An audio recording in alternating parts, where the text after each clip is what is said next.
Una semana antes de casarnos, mi prometida desapareció sin decir nada. Después supe la verdad, se estaba despidiendo de su ex. Vendí el anillo, cancelé todo, y apareció en mi oficina entre lágrimas. Hola a todos. Me llamo Mateo. Esto pasó justo cuando faltaba una semana para mi boda. De un momento a otro, mi prometida desapareció sin dar señales. No contestaba llamadas, no respondía mensajes. Por un segundo llegué a pensar que algo terrible le había ocurrido, que la encontraría en una situación trágica. Pero no, resulta que solo necesitaba espacio. Y, por lo visto, ese espacio lo encontró con su ex. Déjenme ponerlos en contexto antes de contarles lo que terminó convirtiéndose en una pesadilla. Yo tengo 30 años y soy jefe de proyectos en una empresa constructora. Hace 5 años conocí a Mara, ella tiene 29, en una fiesta de inauguración de un amigo. Era inteligente, preciosa y tenía ese tipo de risa que te atrapa. Pasamos de salir juntos a vivir en pareja, y luego vino la propuesta de matrimonio. La planeé en una cena en la azotea de un restaurante. Fue perfecta. Lloramos los dos. Desde entonces empezamos a preparar la boda. Todo parecía ir bien, excepto por un obstáculo constante en la relación, Daniela. Ella era la mejor amiga de la universidad de Mara, y se autoproclamaba defensora de la independencia femenina. Se la pasaba en leggings, subiendo frases motivadoras a Instagram y, como no,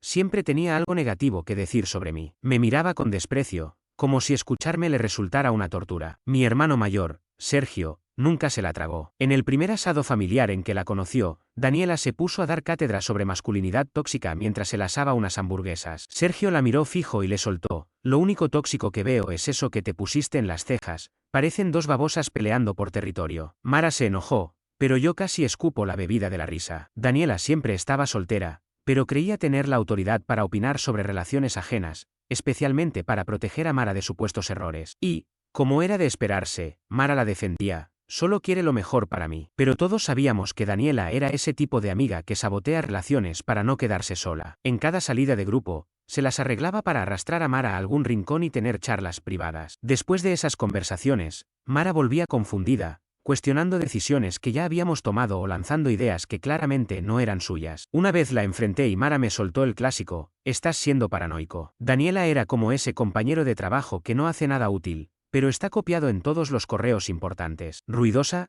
inútil y siempre metiendo cizaña. Su presencia era como vivir dentro de un test de BuzzFeed sobre señales de alerta. Debí haberme dado cuenta de todo cuando empezó a aparecer en nuestro departamento sin previo aviso, justo cuando la boda se acercaba. Llegaba con tableros de Pinterest proponiendo cambios en la ceremonia que, casualmente, incluían retrasar la fecha. O nos dejaba documentales sobre descubrirse a uno mismo antes de comprometerse, que Mara miraba en silencio, pensativa. A 7 días del casamiento, todo estaba listo. Esa noche esperábamos revisar los últimos detalles del evento: mesas, menú, horarios. Eran las 7 de la tarde y Mara no aparecía. Extraño, pero no alarmante. Sin embargo, empecé a preocuparme cuando noté que no me había pedido el pago habitual por su café de cada día. Sí, ella solía recordarme que le debía hasta los 318 pesos de la vez que puso gasolina y fuimos a comprar comida. Así que, sí, su silencio no era normal. Pasaron las 8, nada. Le mandé mensajes, la llamé. Silencio. A las 9, empecé a sentir ese nudo en el estómago que solo aparece cuando sabes que algo está muy mal. El celular de Mara era prácticamente una extensión de su mano. Me escribía incluso desde el baño o en reuniones. ¿Y ahora? Ni una palabra. A las 10 ya estaba llamando a todos nuestros conocidos. Nadie sabía nada, ni sus compañeras de trabajo, ni su amiga del gimnasio. Incluso llamé a mi amigo Nico,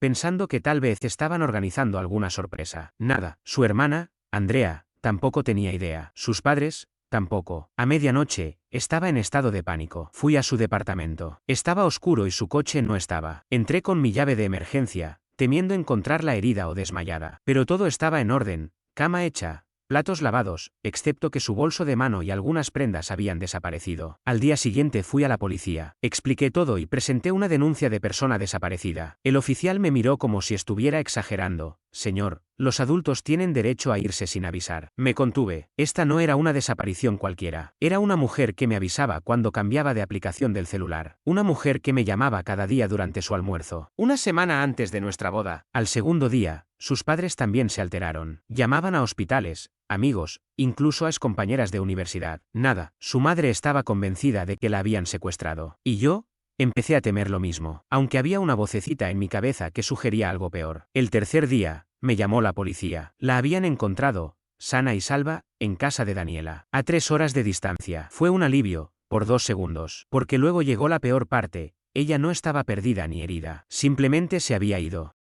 sin decir nada, ni a su familia, ni a mí, nada. La policía dijo que necesitaba espacio. ¿Espacio? ¿Una semana antes de casarnos? La llamé. Buzón. Le escribí. Silencio. ¿La boda seguía en pie? ¿Estaba bien? Ninguna respuesta. Llamé a Daniela. Nada. Le mandé un correo a Mara. Ni siquiera una confirmación de lectura. Era como si hubiera entrado a un programa de protección de testigos, pero el crimen era su propia traición. Y ahí no terminó la cosa. Esa noche me llegó un mensaje de un número que no tenía registrado. Era Celia, la compañera de piso de Daniela. Hola, soy Celia. Nos vimos en un par de cumpleaños de Mara. No puedo seguir callando esto. Mara no solo está tomando espacio, está con su ex, Iván. Adjunto venía una foto, como una puñalada al estómago. Mara e Iván abrazados, cómodos, sentados en el sillón de Daniela. Fecha: el día anterior. Iván, el mismo ex del que me decía que no debía preocuparme, con quien salió medio año en la universidad y que, según ella, no podía comprometerse. El mismo tipo que empezó a reaccionar a todas sus publicaciones en redes justo después de nuestro compromiso. Siguiente mensaje de Celia. Le dijo a Daniela que necesitaba cerrar ese capítulo antes de casarse. Daniela ha estado fomentando todo esto. Creí que debía saberlo. Esto no está bien. Me quedé mirando ese mensaje durante horas. Mi cerebro no podía procesarlo. ¿Cerrar ciclos una semana antes de casarse? En el idioma de Daniela, cerrar ciclos significaba: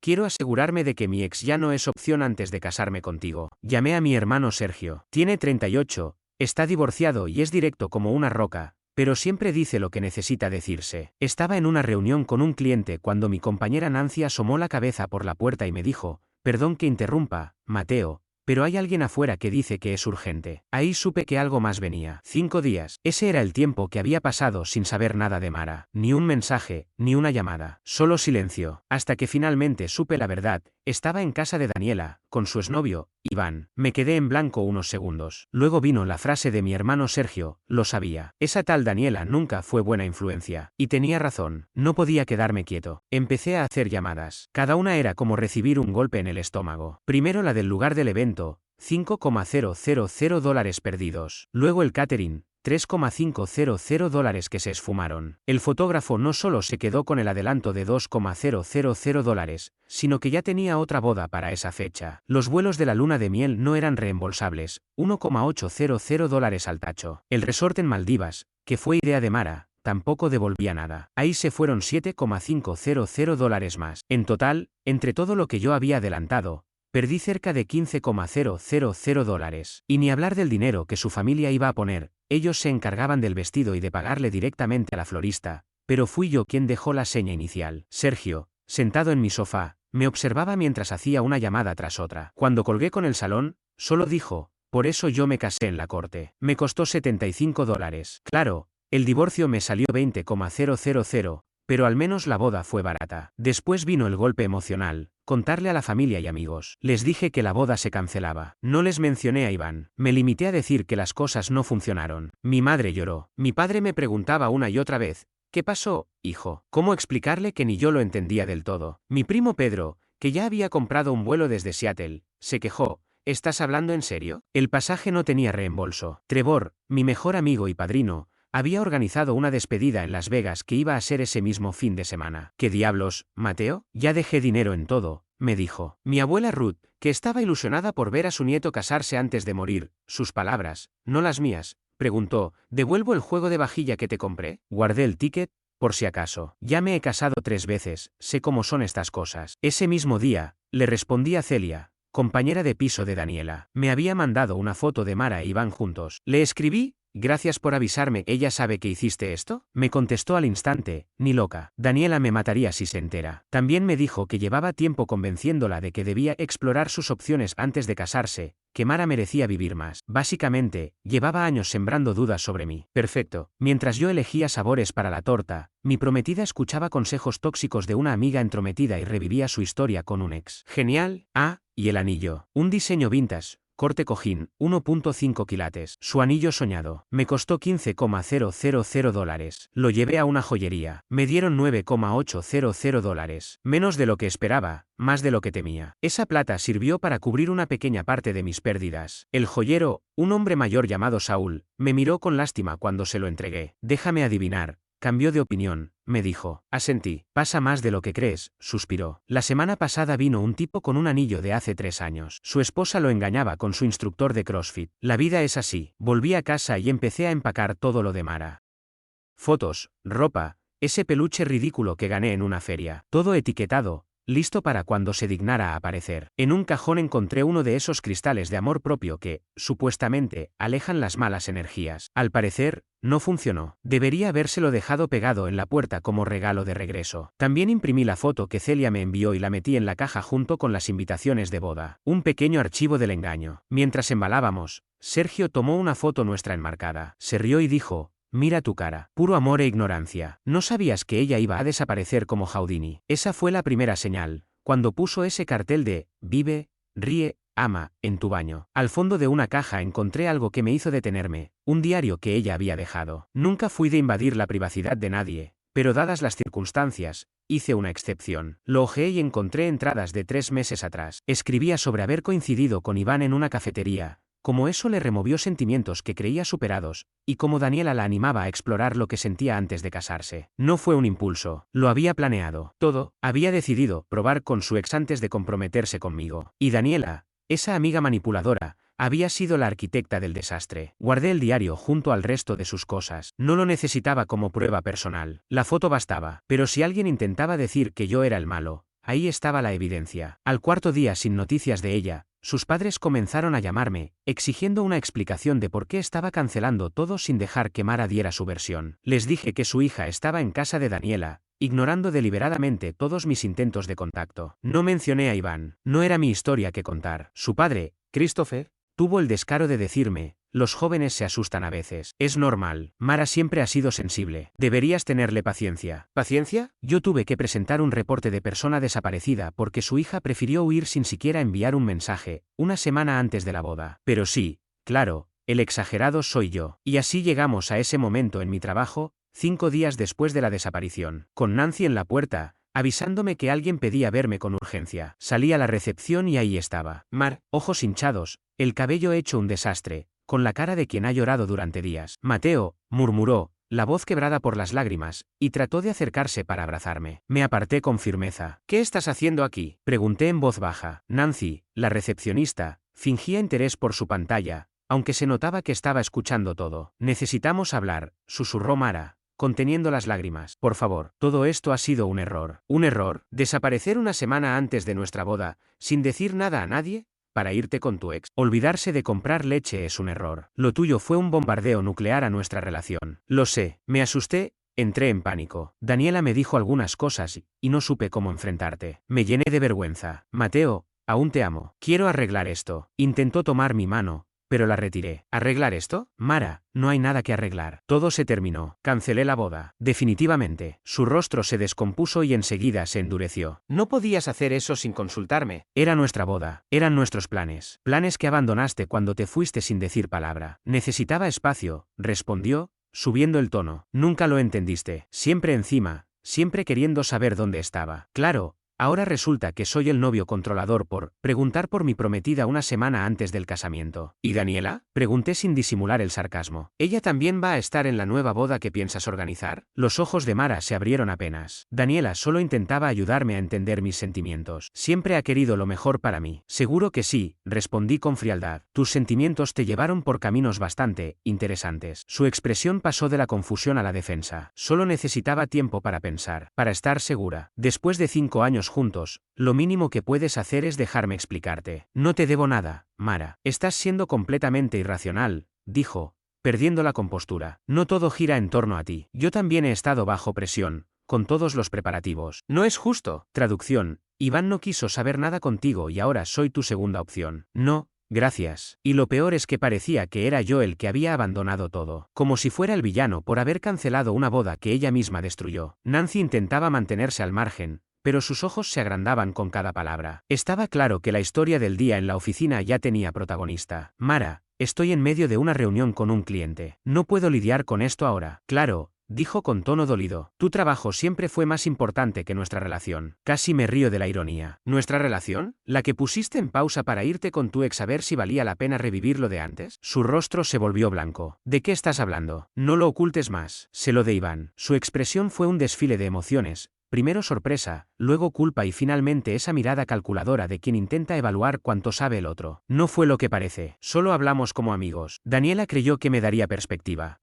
¿Perspectiva sobre qué? Sobre si valía la pena seguir conmigo o si Iván era mejor opción. ¿Ya tienes tu respuesta? Porque estás aquí, lo que me da a entender que Iván no quiso repetir. Volvió a llorar, casi como si lo tuviera ensayado. Estás siendo cruel. Cometí un error. Estaba confundida. Tenía miedo. Vendí el anillo. Mara, estamos perdiendo el tiempo. Se quedó sin palabras. ¿Qué? ¿Vendiste el anillo? Así es. Perdí más de $15.000 en depósitos no reembolsables. Los $9,800 del anillo apenas cubrieron una parte. Ese anillo era mío. Fue inspirado en el de mi abuela. ¿Cómo pudiste hacer algo así? ¿Tuyo? Yo lo compré para una boda que cancelaste con tus actos. Fue un símbolo de un compromiso que rompiste. La inspiración no lo convierte en reliquia cuando quien lo pagó fui yo. Pero el dinero sirvió para cubrir el salón, el catering, parte de la luna de miel y todos los gastos que surgieron por tus decisiones. Y aún así, sigo en números rojos. Se quedó mirándome, casi sin comprender. Tienes que devolvérmelo. Ese dinero también era mío. Íbamos a casarnos. Íbamos. Tiempo pasado. Yo solo tengo la obligación de protegerme de más daños. En ese momento, mi jefe salió al escuchar el alboroto. ¿Todo bien, Mateo? Asunto personal, señor Danielsen. Ya se está resolviendo. Mara se dirigió a él como si fuera un juez. Él vendió mi anillo de compromiso y canceló nuestra boda sin avisarme. El pobre hombre no sabía dónde meterse. Esto no es apropiado. Mara, retírate, le pedí con voz firme. Pero Mateo, nuestras familias, los anticipos que mis padres pagaron. Tus padres pagaron tu vestido, que aún conservas. Ellos debían encargarse del florista, pero no lo hicieron a tiempo. Tuve que asumir los $1,400 de penalización porque fui yo quien hizo la reserva. Y tengo recibos de todo. Puedes hablar esos cargos con ellos. Ahora sí. Rompió a llorar. Cometí un error. ¿No merezco compasión? Me acerqué un poco y bajé la voz. ¿Compasión? ¿Por necesitar cerrar ciclos con Iván en casa de Daniela? ¿Has estado espiándome? Espetó, ignorando todo lo anterior. No necesito espiar. La gente habla. Y no todos aprueban lo que hiciste. Cambió de táctica en un segundo. He pasado por traumas. Mateo, ¿sabes lo que es tener ansiedad por el compromiso? Estoy sufriendo. Estás castigándome por un problema de salud mental. Perfecto. Ahora mentalidad de víctima. De manual. Esto no ha terminado, dijo, intentando recuperar dignidad. Vas a saber de mi abogado por ese dinero del anillo. Oh, sí que ha terminado, respondí, citando con ironía. Hasta la vista, baby. Nancy soltó una risa ahogada mientras Mara salía de la oficina, casi tropezando con una planta. El señor Danielsen me miró con simpatía. Tómate el resto del día si lo necesitas, Mateo. Gracias, pero prefiero seguir aquí. Al menos, no pienso en el desastre de vida personal que tengo. Más tarde, cuando le conté todo a Sergio, casi se cae de la silla riéndose. Se apareció en tu trabajo. Eso es de película. En cualquier momento escribe un libro, Mi huida del patriarcado, 7 días con mi ex en casa de mi mejor amiga. Lo que me enfurece, le dije, es que actúa como si yo fuera el malo por cancelar la boda. Como si tuviera que quedarme esperando a que decidiera si me quería o prefería a Iván. Hermano, Sergio negó con la cabeza. Mi exesposa hizo algo parecido. Me dijo que necesitaba encontrarse y se fue a Bali. Regresó con un tatuaje y un instructor brasileño llamado Paulo. Le dije que podíamos tener un matrimonio abierto, con un divorcio bien cerrado. Esa noche, abrí mi correo y encontré un mensaje del abogado Geral, supuestamente representante de Mara. Me reclamaba el valor completo del anillo como propiedad mal dispuesta y exigía que le devolviera los $15,000, no los $9,800 que obtuve por venderlo. Los 15.000 completos. Me llegó una carta formal exigiendo el reembolso del anillo, más una compensación emocional de $5.000. Sin perder tiempo, reenvié el documento a mi prima Jen, abogada, con el asunto. ¿Podés creer esto? 10 minutos después me llamó entre carcajadas, apenas podía hablar. ¿Esto va en serio?, preguntó, aún riendo. Mara te está demandando por vender el anillo después de dejarte plantado antes del casamiento. ¿Y encima quiere daños emocionales? ¿Cuál es su argumento? ¿Que le quitaste la oportunidad de empeñarlo ella misma? Imité la voz de Mara, fingiendo lamento. Pero es que tenía valor sentimental. El sentimentalismo no sirve en la corte, respondió Jen. Los anillos de compromiso son regalos condicionales. Sin matrimonio, no hay derecho legal sobre ellos. Es lo básico de derecho contractual. Voy a redactar una respuesta que va a hacer que ese tal Geral se arrastre hasta la cueva de donde salió. Esa noche me llamó la madre de Mara. Vamos a llamarla Karen, por razones evidentes. Siempre se había mostrado amable, pero cargada de juicios ocultos. Era de esas personas que sonríen mientras te destrozan con comentarios sutiles. Una vez me preguntó si me sentía cómodo con mi carrera limitada o si tenía aspiraciones reales. Típico de ella. Mateo, dijo fingiendo dulzura, Mara está hecha polvo, devastada. Puedo imaginarlo, respondí con frialdad. Gritar en el trabajo de alguien debe ser agotador. Se escuchó una exhalación molesta al otro lado. Escúchame bien, jovencito, no voy a tolerar ese tono. Mi hija es la víctima en todo esto. ¡Qué descaro! Para ella, Mara cometió un simple error.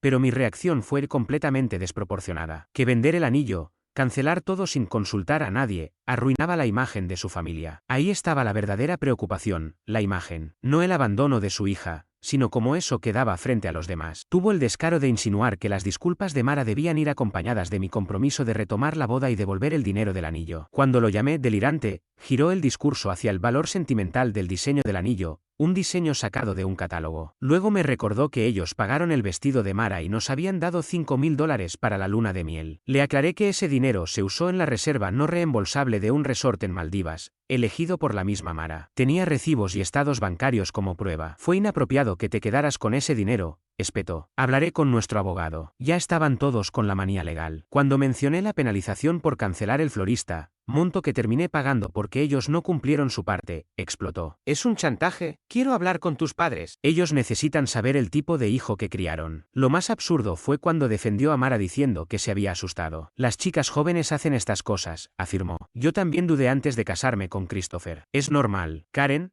Mara tiene 29, no 19. La gente decente no actúa así. Estuve a punto de mencionar a Iván y a Daniela, pero me contuve. Si Mara no había contado nada, no me tocaba a mí soltar esa bomba. Que se encargue ella de su caos. La actitud de esa familia era increíble. Según ellos, con un simple lo siento de Mara, todo debía quedar olvidado. Hasta me pidieron que me disculpara con ella por haber vendido el anillo. Mateo, deberías hacer lo correcto. Mara está dispuesta a perdonarte si te disculpas y reemplazas el anillo. Está siendo muy generosa considerando lo que la hiciste pasar. Estuve a punto de responderle, le devolveré el dinero del anillo cuando ella me compense por los traumas que me dejó para el resto de mi vida, pero preferí mantener la compostura. Cuando le conté a Sergio sobre la llamada de Karen, casi se atraganta de la risa. A ver si entendí, su hija desaparece una semana antes de la boda, se va con su ex, y cuando él la rechaza, vuelve llorando y tú eres el que debe pedir perdón. ¿Qué sigue? ¿Le vas a escribir una carta de agradecimiento por destruir tu vida? Honestamente, Sergio debería tener un podcast. Uno donde se dedique a destrozar desastres amorosos y suegros tóxicos. Lo llamaría Sin Anillo, sin reembolso. Me suscribo 2 veces. Y eso no fue todo. Al día siguiente, el padre de Mara, Christopher, me envió un correo cargado de condescendencia. Se puso en modo caballero, pidiéndome que resolviéramos esto como hombres adultos. Según él, Mara solo estaba abrumada con los preparativos, que lo mío había sido una reacción exagerada ante un lapsus momentáneo. ¿Momentáneo? ¿Desaparecer sin avisar por más de una semana es una reacción impulsiva? Vivían en otro universo. Le respondí con una sola línea, en breve, recibirán un desglose detallado de todos los gastos relacionados con la boda. Luego me llamó Andrea, la hermana de Mara. Siempre fue la más sensata. Mateo, lamento mucho todo esto. Sé que Mara la arruinó. Mis padres están actuando ridículamente. Gracias, Andrea. Significa mucho. Y por lo que vale, no creo que ella merezca otra oportunidad. ¿Quién le hace eso a alguien que supuestamente ama? ¿Y a una semana de casarse? Era un alivio que al menos una persona de esa familia tuviera los pies en la tierra. Pero el acoso de los padres de Mara continuaba. Así que envié un mensaje claro a Karen. Voy a enviarles a usted, a Christopher y a Mara un listado detallado de todos los gastos de la boda que asumí o que quedaron bajo mi responsabilidad. Ese documento dejará claro quién debía pagar qué y quién provocó cada pérdida. También incluiré los $1.400 del florista que cubrí por ustedes. Si quieren reembolsarme o no es su decisión, pero cualquier otra exigencia será respondida con una orden de cese por parte de un abogado. ¿Ha quedado claro? Silencio absoluto. No te atreverías, respondió finalmente. ¿Sabes con quién juega golf Christopher? Tenemos conexiones. Inténtalo, dije. Y corté. No fue agradable, pero sentí una paz brutal. Esa rabia fría que te impulsa a actuar. Al día siguiente, lo hice. Armé una hoja de cálculo minuciosa. Proveedores, fechas, depósitos, recibos escaneados, todo. Destaqué la penalización del florista, añadí la prueba de venta del anillo, y como esa venta apenas cubría parte de mis pérdidas, dudé si incluir la foto que Celia me había enviado, pero decidí no hacerlo por ahora. No buscaba guerra total, solo dejar los límites claros. Aunque la guardé, por si acaso. Hice 3 copias. Envío certificado. Confirmación de recepción. Una para Mara, otra para sus padres. Sergio revisó el documento antes de mandarlo. Hermano, Esto es arte. Poesía contable. Me emociona. Después, le escribí a Celia. Gracias de nuevo por ser honesta conmigo. ¿Hubo consecuencias para ti? Me respondió que Daniela estaba sospechando, que intuía que alguien había hablado. Mara se había mudado el día anterior, tras una gran pelea con Daniela. Al parecer, Iván dejó claro que solo había querido pasar el rato, que no quería volver con ella. Daniela le dijo que se merecía algo mejor que cualquiera de los dos. Tóxica a más no poder. Lo más irónico, Daniela destrozó la vida de Mara por algún tipo de cruzada absurda, y luego la echó en cuanto las cosas se pusieron feas. Lealtad patrocinada por terapia de TikTok y cafés de $12. Así que Mara ya ni siquiera estaba en casa de Daniela. Después del escándalo en mi trabajo, la pelea con su amiga y el rechazo de Iván, había vuelto con sus padres. Y justo cuando estaban reencontrándose, mi hoja de gastos llegó como invitada sorpresa. Al día siguiente, volví a mi rutina de trabajo. Después de una jornada larga en la obra, llegué a casa alrededor de las 7 de la tarde y enseguida noté que algo no estaba bien. El ambiente tenía otro olor, uno familiar, su perfume. Mara había estado allí. Le había escrito más temprano para decirle que podía pasar a recoger sus cosas, las que estaban en cajas en la sala. Le dejé claro que no quería verla, solo que tomara sus pertenencias y se fuera. Iba a dejar la puerta sin llave entre las 9 de la mañana y las 5 de la tarde. Pero, por lo visto, decidió presentarse más tarde. Cuando entré a mi estudio, me paralicé. Mi computadora personalizada, la que yo mismo armé, en la que había invertido miles y que fue mi compañera durante la universidad, estaba hecha pedazos. El gabinete tirado en el suelo, con el panel lateral hundido. Las piezas esparcidas por todas partes. Alguien le había dado con algo pesado, un martillo o un bate. El líquido del sistema de refrigeración se había derramado por el piso. Con las manos temblando, recogí un fragmento de la tarjeta gráfica. Una RTX que me había costado $1,200 y que compré tras meses de ahorro. Estaba partida en dos. Pegada a la pantalla había una nota. Ahora estamos a mano.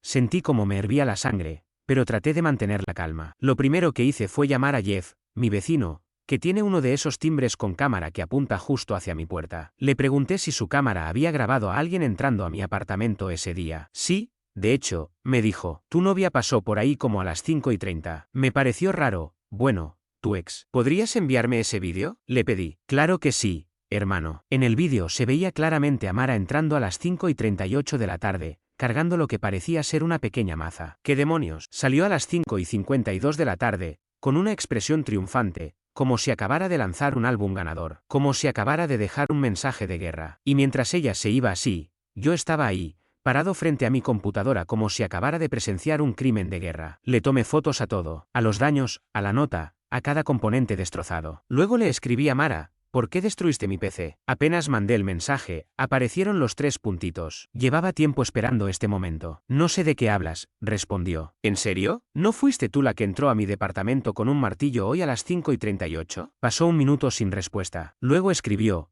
te lo merecías, después de lo que me hiciste. Perfecto. Pantallazo guardado. ¿Y qué fue lo que hice exactamente para merecer que destruyeras algo que vale $3,000? Me humillaste. Arruinaste nuestro futuro. Vendiste mi anillo. Claro, y eso justifica un acto criminal. Gracias por la confesión. A la policía le va a encantar. No te atreverías, me escribió. Sería tu palabra contra la mía. Le envié la captura de pantalla con su confesión. Ya no es tu palabra contra la mía. Acabas de admitirlo por escrito. Y tengo vídeo tuyo entrando con el arma. Fui a la comisaría y denuncié lo ocurrido. Tuve que iniciar un proceso en el juzgado de reclamos menores para recuperar el valor de los daños, pero con toda la evidencia fue relativamente sencillo. Mara intentó defenderse diciendo que yo le había causado un daño emocional, pero el juez no le creyó ni una palabra. La condenaron a pagar $2,800 más los gastos judiciales. Han pasado algunos meses desde entonces. Todo se calmó después de esa explosión financiera y del fallo judicial. Silencio, un silencio bendito. Ni llamadas de su madre Karen, ni intentos desesperados de Mara por aparecerse. El dinero del florista, los $1,400, nunca los recuperé, y ya sabía que no los vería jamás. Intentar sacar dinero de Karen era como intentar bañar a un gato, simplemente imposible. Pero había logrado dejar claro el punto. Incluí todos los gastos que asumí por su culpa en un archivo detallado, y aunque no recuperé todo, Mara sí cumplió con lo del PC. El tribunal le dio 30 días, y justo en el día 29 llegó un cheque con el monto exacto. Sin nota, sin disculpas. Pero una pequeña victoria al fin y al cabo. Hace un mes, Andrea, su hermana, me escribió, no te imaginas lo que pasó. Bueno, si te lo imaginas. Mara le pidió a nuestros padres que le pagaran un retiro espiritual para Sanar, del trauma de la cancelación de la boda y del acoso legal, $3,000. Y papá le dijo que no, que si quería sanar, lo hiciera buscando un trabajo y devolviendo lo que se había perdido con las reservaciones. Perdieron plata con el vestido y las modificaciones, y ahora mamá no le habla a papá. Y Mara está armando un escándalo de proporciones épicas. Eso valió más que los $1,400. Fue el choque de su sentido de superioridad contra la muralla de la realidad. Y lo mejor vino después. Andrea me contó que Celia, la compañera de piso de Daniela, le envió una foto a Karen donde se veía a Mara con Iván. Ya no podía seguir guardándoselo, le dijo. Y Karen confrontó a Mara. Fue el fin del mundo. Mara intentó justificarlo, dijo que solo buscaban un cierre. Pero Karen no lo creyó. Su padre, harto, hizo la maleta y se fue 3 días. La primera vez que lo vi hacer eso, estaba con Sergio, mi hermano, jugando en mi nueva PC, comprada con el dinero que me tuvo que pagar Mara por orden judicial. Cuando le conté lo del retiro espiritual, casi se ahoga de la risa. ¿Retiro espiritual por qué? Dijo. ¿Por narcisismo crónico? ¿Por negación avanzada de la realidad? ¿Qué sigue? ¿Una colecta en línea para su unicornio emocional? Hoy disfruto de una rutina tranquila. Cambié el sofá por uno que encaja mejor conmigo. Volví al gimnasio con constancia y el trabajo ha ido en ascenso. Incluso recibí una promoción gracias a cómo manejé toda la situación con madurez. ¿Relaciones? Estoy concentrado en mí. Mis hermanos tienen razón. Me salvé de un desastre anunciado y ahora tengo la oportunidad de reconstruirme sin presiones. Ella enfrentó las consecuencias de sus decisiones, y yo me mantengo firme en las mías. Como siempre decía mi padre, no hay mejor respuesta que vivir en paz. Y eso hago. Ella eligió su camino, con todas sus consecuencias, y yo elegí avanzar. En mi departamento reina el silencio, el orden y una libertad que valoro más que nunca. Juego tranquilamente en mi nueva computadora, financiada irónicamente por quien trató de destruirla, sin interrupciones, sin dramas nocturnos ni mensajes culpables. Solo yo, mi espacio, mis proyectos, y esa sensación constante de que, al final, todo cayó en su lugar. Y mientras algunos siguen atrapados en sus propias mentiras, yo sigo adelante, sin mirar atrás.